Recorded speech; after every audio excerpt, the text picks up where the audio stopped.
Hi everyone. So at the start of this video, I want to make something clear to everybody. I've never been an anti-vaxxer in my life. I was born in China and I got every single vaccine that was required by the government. Back in summer of 2021, when the COVID vaccines, when they first came out and they were being administered, I got both the Moderna and the Pfizer vaccine.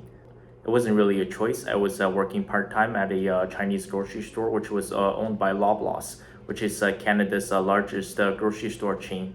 They sent me a notice and they told me that I had 45 days to get vaccinated. If not, I would be let go from the job. And also with school, I was given notice by the school when everything started to open back up. Unless you're fully vaccinated with both doses, you're not allowed to return to campus. That's when they had the QR code system. So I didn't think much of it. I said, you know what? Just for my own good and for the sake of everybody else, when I got my shot. And the first shot, nothing happened. It was fairly normal, slightly sore.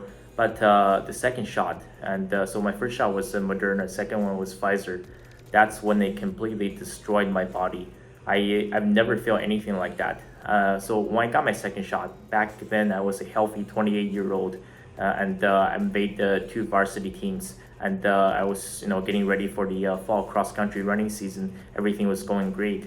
Then it completely destroyed me. I was in my bedroom for 48 hours. I couldn't move, couldn't get out of bed, couldn't sleep, just migraines, fever, headache. And my bed sheets, they were soaked in sweat. But eventually I recovered, right? And I didn't think much of it. I thought maybe it's just one of those things where some people have a stronger, more severe reaction. But my coworker, he got his vaccine because he was older. So he got his vaccine slightly earlier than me. His first shot was the AstraZeneca. And after his first shot of AstraZeneca, and this guy is ex-military in China, he was hospitalized for 2 weeks. And it was around this time while he was in the hospital, Canada announced that they would no longer be administering the AstraZeneca vaccine. And on top of this, so this past summer, I was working part-time on and off. I didn't stay long. I had to leave early because the job was making me extremely ill. I was working for a cleaning company and I had to go into people's houses. And now most households, people have either a dog or a cat, and sometimes some other weird animal, maybe a hamster or a guinea pig.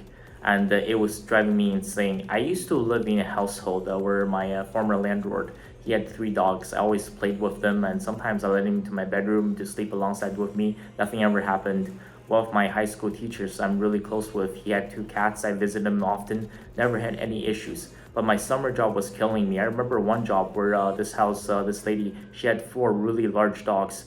And when I was cleaning, just sweeping and vacuuming the carpets, I was dying. Just extreme irritation, rashes, and the tears, and the constant sneezing and coughing. And that's what forced me to leave my job.